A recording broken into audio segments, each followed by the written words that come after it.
মোর্চা আজকে আমরা আগরতলায় এই কর্মসূচি করছি, গণঅবস্থান কর্মসূচি।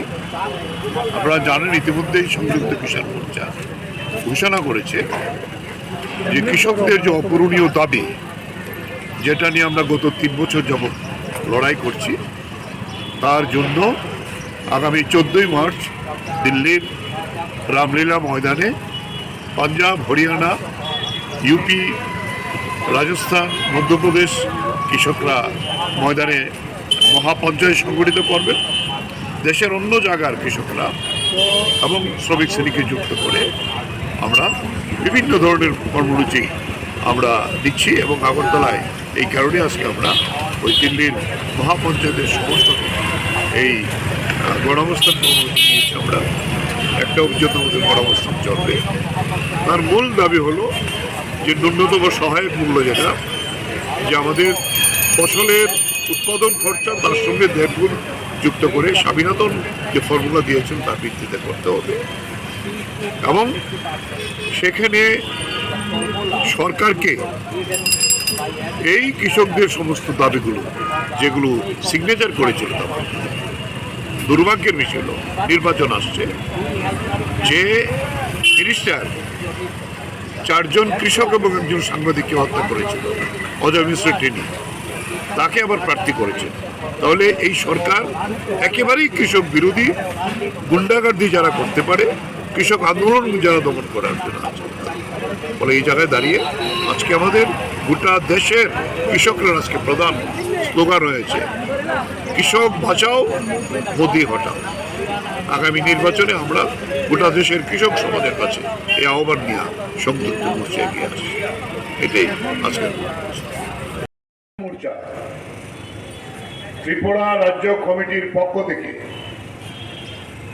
আপনাদের সংগ্রামী অভিনন্দন জানাই। এই বিষয়টা বহুল আলোচিত। 2020 সাল থেকে আমাদের দেশের কৃষক সমাজ তার 500টি যে সংগঠন, তার যে মিলিত মোর্চা, সংযুক্ত কিষাণ মোর্চা, কৃষকদের জীবনের সমস্যা নিয়ে, ফসলের ন্যায্য দাম, কৃষকের জমি রক্ষা করা, হাঙরদের হাত থেকে এই লড়াই আমরা চালিয়ে আসছি। আপনারা জানেন 2020 নভেম্বরে কৃষকরা দিল্লি অভিযানের ডাক দিয়েছিলেন, পার্লামেন্ট অভিযান। তার প্রধান দাবি ছিল কৃষকের উৎপাদিত ফসলের যে ন্যূনতম সহায়ক মূল্য এমএসপি, উৎপাদন খরচের 1.5 গুণ বেশি দিয়ে তা ঘোষণা করতে হবে সব ফসলের জন্য এবং সরকারকে তা কেনার ব্যবস্থা করতে হবে। প্রধান দাবি।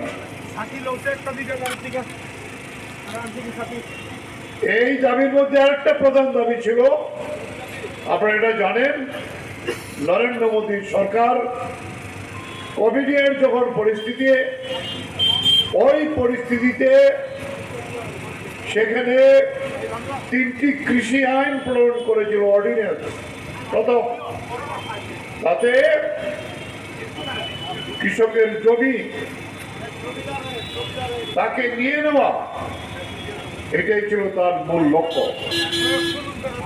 তাই কৃষকরা ওই দিল্লির পার্লামেন্ট অভিযানে প্রধান দাবি ছিল এই 3 কৃষি আইন প্রত্যাহার করতে হবে। এটা ইতিহাস। এই নরেন্দ্র মোদী যিনি কৃষকের কথা বলে এমএসপির গ্যারান্টি দেওয়া হবে, 14 সালের নির্বাচনের পূর্বে বিজেপি তার লিখিত ইশতেহারের মধ্যে এটা বলেছিলেন, কিন্তু সরকার এসে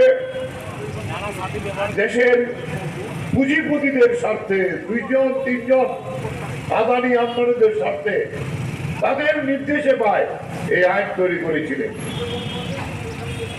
তাই আমরা অনড়ভাবে কি রোদ, বৃষ্টি, প্রচন্ড শীত, ঝড়, এর মধ্যেও কৃষকরা 383 দিন থেকে শেষ পর্যন্ত নরেন্দ্র মোদীকে বাধ্য করা হয়েছিল, তিনি বাধ্য হয়েছিলেন এই 3 ক্লাসেও কালো আইন বাতিল করতে। এরপর আমাদের কৃষকদের প্রতিনিধির সঙ্গে বসে এটা লিখিত এগ্রিমেন্ট করেছিলেন। সেই এগ্রিমেন্টের কথা ছিল যে এই যে দাবিগুলো 3 কৃষি আইনের বাইরে, এই দাবিগুলোর ভিত্তিতে তারা আলোচনা করবেন এবং দাবিগুলোর যৌক্তিকতা স্বীকার করেছিলেন এবং এটা মানা হবে।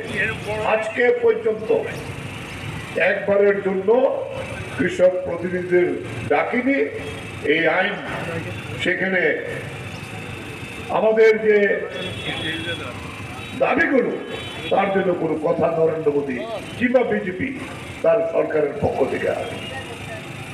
ইতিমধ্যেই আমরা 16 ডিসেম্বর গ্রামীণ ভারত বন্ধ এবং শিল্প ধর্মঘট আমাদের কেন্দ্রীয় ট্রেড ইউনিয়নগুলো দেখেছিল। তারপরেও প্রভৃতি। এরপর পাঞ্জাব এবং হরিয়ানার কৃষকরা তারা 12 তারিখ দিল্লি চলো অভিযানের ডাক দেন, 13 তারিখে দিল্লি আসবেন এবং এই আন্দোলনকে কিভাবে ভারতবর্ষের ইতিহাসে না পৃথিবীর ইতিহাসে এরকম ঘটনা ঘটেনি, যেভাবে তার কাটার পেরেক দিয়ে বাংলাদেশের সীমান্তের যে কাঁটাতারের বেড়া তা দিয়ে জাতীয় সড়কে পরীক্ষা খনন করে হাজার হাজার পুলিশ সিআরপি নিয়ে কেন্দ্রীয় সরকার এবং হরিয়ানা সরকার কৃষকদের বিরুদ্ধে যুদ্ধ ঘোষণা করেছিলেন। ইসরায়েল যেভাবে প্যালেস্তাইনের উপর ড্রোন দিয়ে সেখানে মিসাইল আক্রমণ করেছে, ঠিক একই কায়দা ভারতবর্ষ প্রথম কৃষকদের বিরুদ্ধে এই মোদী সরকার, হরিয়ানার বিজেপির সরকার সেখানে ড্রোন দিয়ে সেখানে এই কাঁদানো গ্যাস ছুড়ে হাজার হাজার কৃষককে আহত করেছে।